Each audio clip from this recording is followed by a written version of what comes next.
Lots of people find using watercolor in mixed media and collages and things like that kind of intimidating, but it doesn't have to be. And today I'm going to share some easy ways that you can use watercolor, and I mean any kind, like kids' watercolors, fancy ones, liquid ones, whatever, and ways that you can use them in a collage to create really exciting work. So let's get started. I'm starting here today with just a piece of 9 by 12-inch watercolor paper. This is inexpensive watercolor paper. In fact, I bought a pad at a dollar store for about $4. So it's not high end, and that's fine because I'm going to be doing lots of things with it. And I've just put a piece of newsprint here that I've used before just as a sheet underneath, so it will soak up the paint. And the great thing about this is that once it's kind of full, I can tear it up and use it in collages.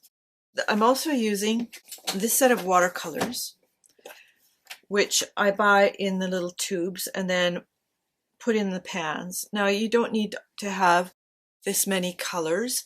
You can actually start with 3 or 4 or 6 or whatever. And for example,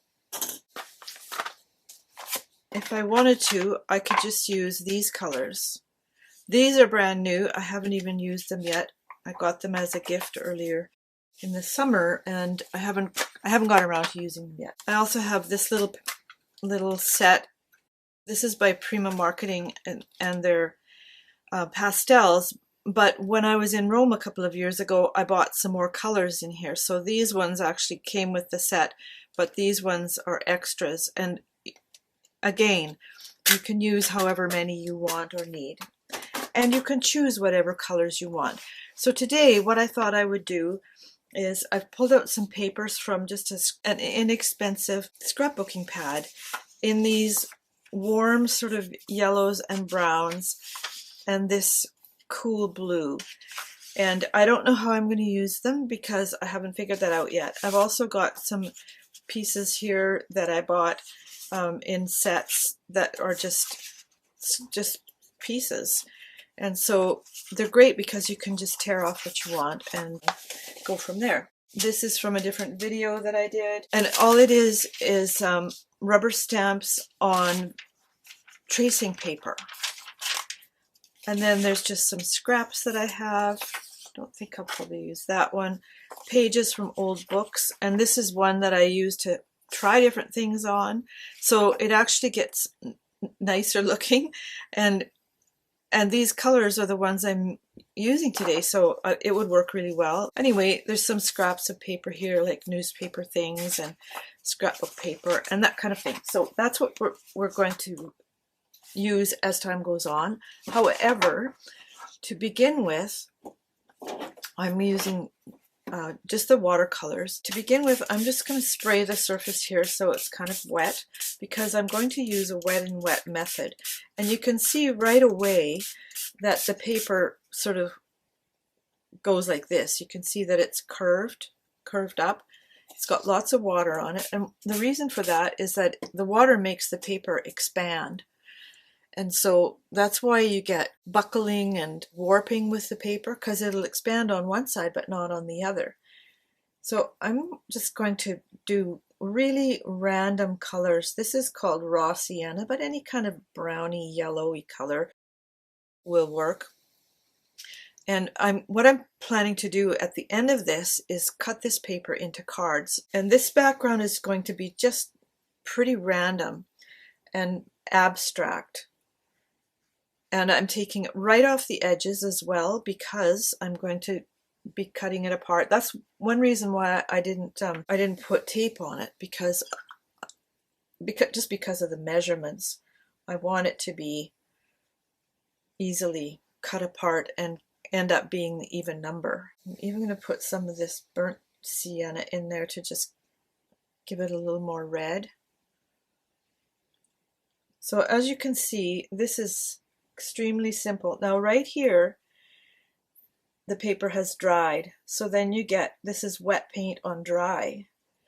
And you have to work fast with watercolors because they soak in and they dry quickly. But look at how beautifully this blooms out when you get it in just the right spot. So doing it this way, you get, I'm getting some of this same color families on all the pieces that will eventually be cut apart and used for whatever I want to use them for. For the blue, I'm using an ultramarine blue, which is pretty deep. In fact, it's called ultramarine deep. It's a little bit more than I wanted. So what I've done here is just lighten it up with some water because I don't really want it to be that strong.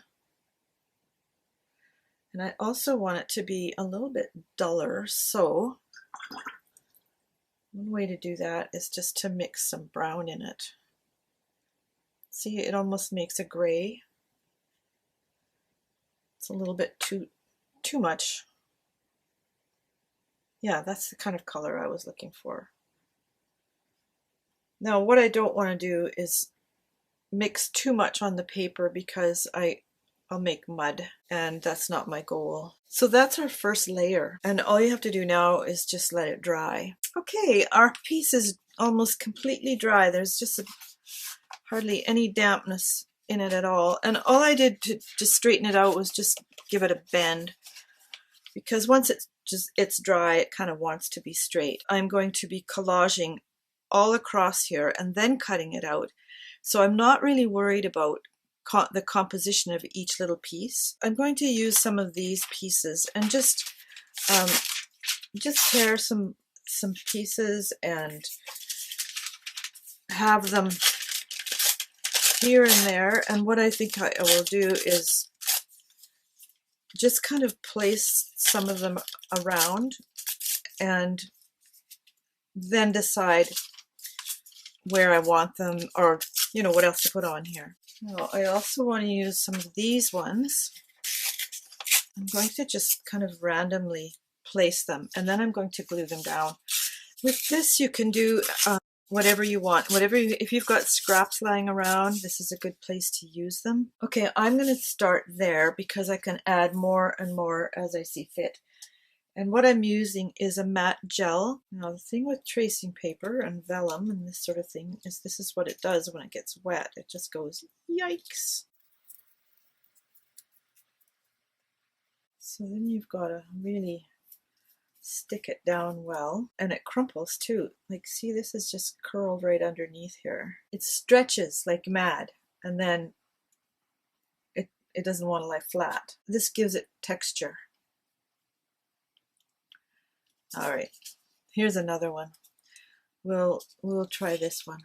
In fact, I'm going to just really pile it on here and then put my little piece down and hold it while it stretches. But I love the look of the see-through piece because then when the medium dries, you can see the background through it. Am I making sense? I don't know. I'm not making sense to myself today.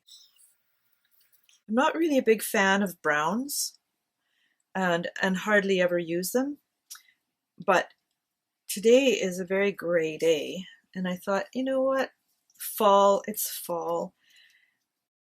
You know, these are kind of fall colors. Oddly enough, it's the end of September, the last week in September, and most of our trees here still have green leaves.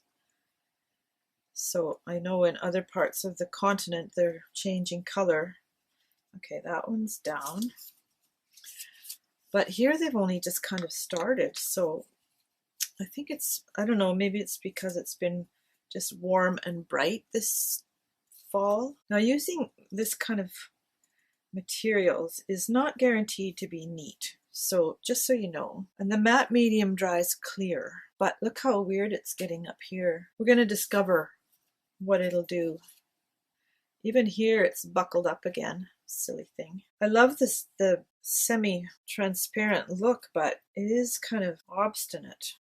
Okay, here we go again. Here's another one. I'm just going to pile on a whole bunch of this matte medium. Put my paper down dry, and we'll watch what happens. Okay, I'm pushing the edges down because they want to curl.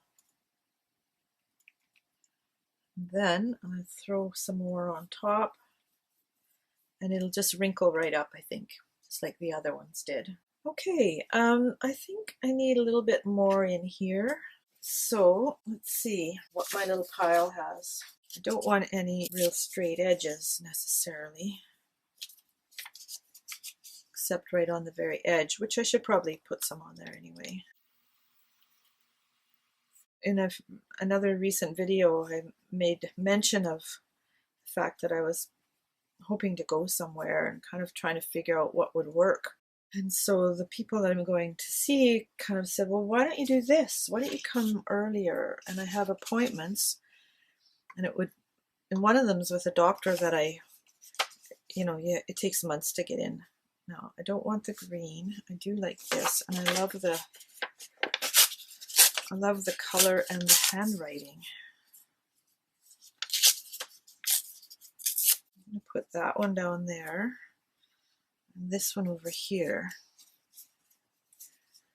Anyway, I spent a long time looking for airfares and looking at dates and looking at times of flights and all that kind of stuff. Wondering if I could change my doctor's appointment at all, and should I call and see if there's a cancellation and all that kind of stuff. And finally I just stopped and said, what feels right to me? Because I was not feeling peaceful about trying to go through all those shenanigans. And what felt peaceful to me was just staying with plan A. And that is going a little bit later because, when you're self-employed, there's a lot of things you have to do to make sure things run smoothly while you're not here to make them run smoothly. So that means a lot of preparation and pre-filming and that sort of thing. Okay, what does it need now? I think I'll just leave that as far as the add-ons go. I also want to put something up in here. So maybe a little bit of that, just so that it runs off the edge there. This one also has writing on it, which is nice. See? And a kind of outline of a flower. So that one can go right up against that edge. This area I think I'm going to leave like that because I want it to, I want to put some other things in here. But I have some white gesso. So some of this I'm going to use just to kind of blend things together. I have a glove which I'm going to pop on, even with the glue on my fingers, so that I can really get in there. So the reason I'm doing that is so I can do some of this. I like this, it's almost like dry brush.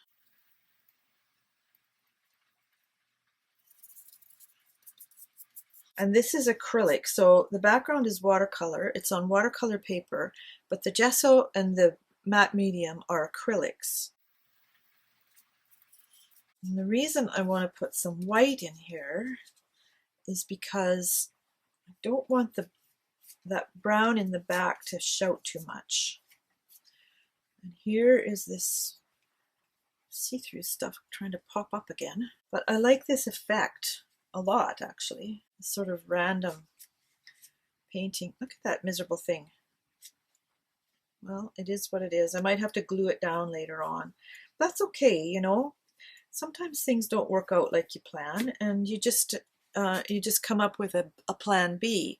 So in this case, if these pieces of tracing paper refuse to stick down, then what I'll do is just, when everything dries, I'll just get out the glue and change their minds. The paper is warping again with this moisture.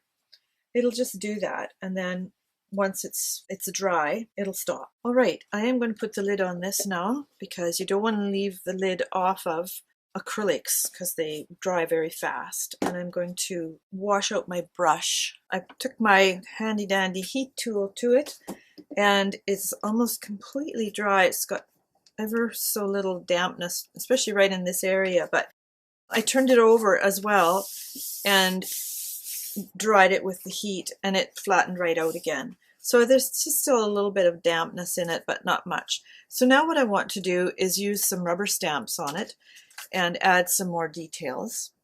So there's these ones, and I've got a few different ones. I really like this hollyhock kind of thing here, and I've got ones that are like printed stuff, and I love this swallow, so I think I might use that one. I also like the dragonfly, but I think the bird and the dragonfly together might be a bit much. And then I've got some of these antique writing ones which do occur somewhere else, so I'm not so sure about that, but one of the ones that I do like is the stitching. So instead of taking it to my sewing machine, which I could do and doing stitching that way, I have stamps that are just stitching, and then these mandalas as well. So I am going to start with the stitching and choose some here that I think would look fun. There's a zigzag. Yeah, I kind of like the zigzag, and I don't think I've used it before, so let's do that one. Does it fit on here? I think I have to go a bit cornerwise on it because it doesn't quite fit there. And I'm using archival ink, which is permanent waterproof. Once it's dry, it's hard to move, and I'm really careful not to tip my platform thing here so that it gets ink on it. I think I did it anyway, but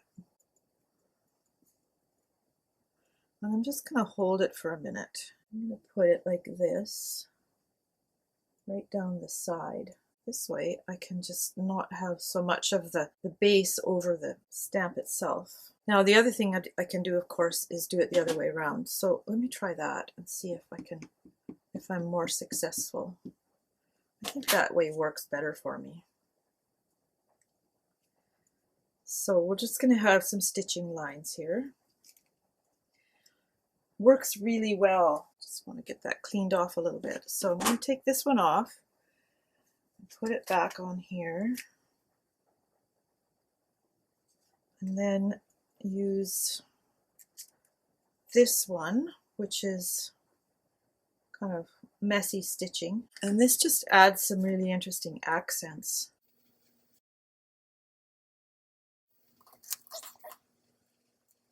Just hold it for a minute. Now, keeping in mind that these are going to be cut up, so if I don't put anything here, then it won't have any on it. So I'm going to put one going the other way as well, just so that it shows up on every piece once it's cut up.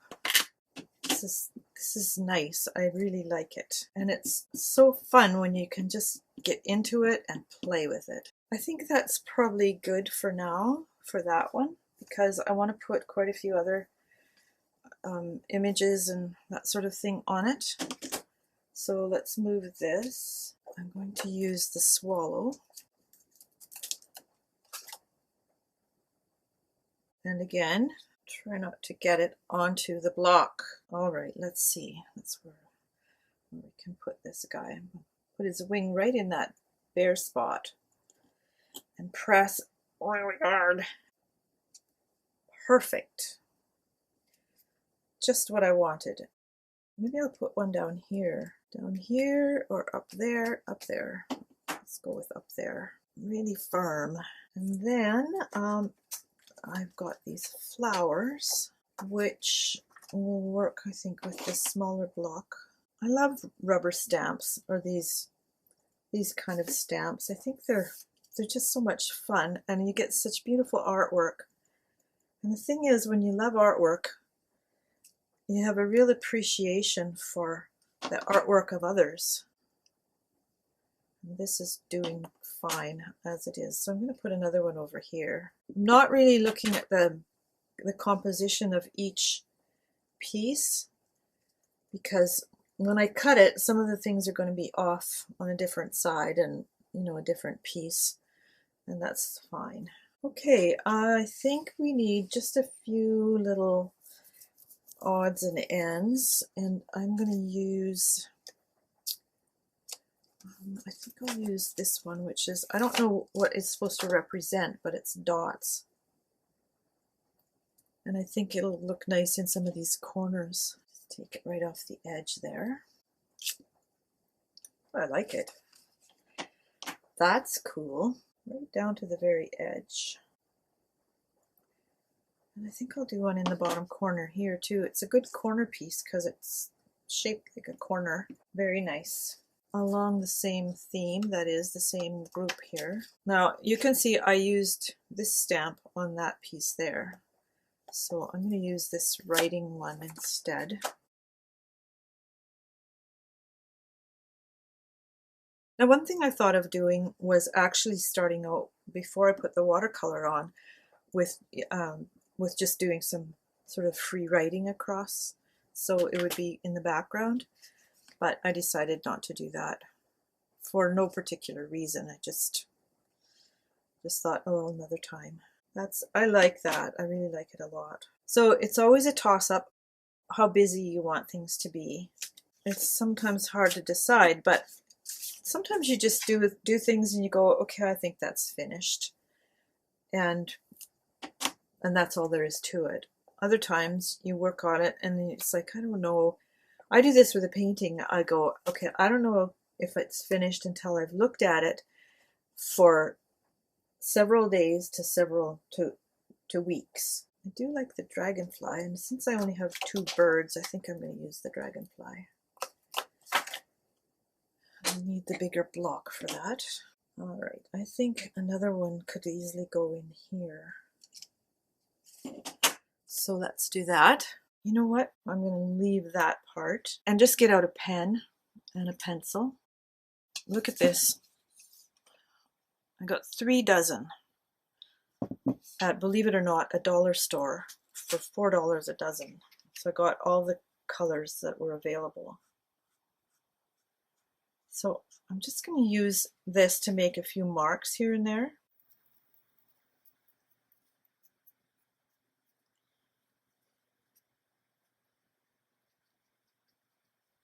Just to kind of fill in the spaces.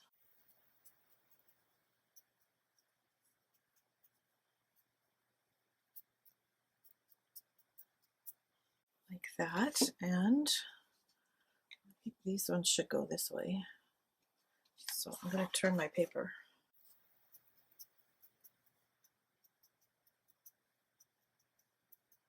This is called mark making, which is extremely self-explanatory. I'm just making marks. And my purpose here is just to add things that are fun, maybe a little bit interesting, and fill in some spaces. And you can see there's so many things that you can do that are just as simple as could be. So you can do any kind of thing that you want. This is such an odd color. It looks like it's supposed to be gray, but it's, I don't know, it's called walnut. And this one is burnt sienna, which is perfect. You know what, one shape I like is this kind of shape.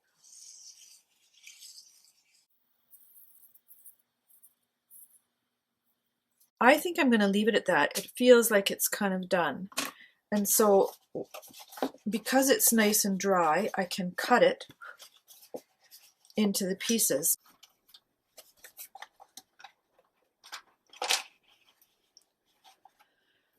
Every 3 inches would be 1, 2, 3. There's lots of layers here, so we'll just push hard. So there's our strips, and now I'm going to, you could cut these in little pieces like this, just however you want, but I'm going to do them in 4.5. I have however many pieces I end up with. I can't do math and measure at the same time. Okay, here are our pieces. And individually, they all look wonderful, I think. If they're bent like this, just bend them back. You can also decorate the back if you want to make cards. You could round the corners, you could connect them all in and use a little ring to connect them all, or you can just have a collection and use them however you want. I'm quite excited about the results, and while you're here, I suggest you watch one of these videos, and I'll see you next time. Lots of people find using watercolor in mixed media and collages and things like that kind of intimidating, but it doesn't have to be. And today I'm going to share some easy ways that you can use watercolor, and I mean any kind, like kids watercolors, fancy ones, liquid ones, whatever, and ways that you can use them in a collage to create really exciting work. So let's get started.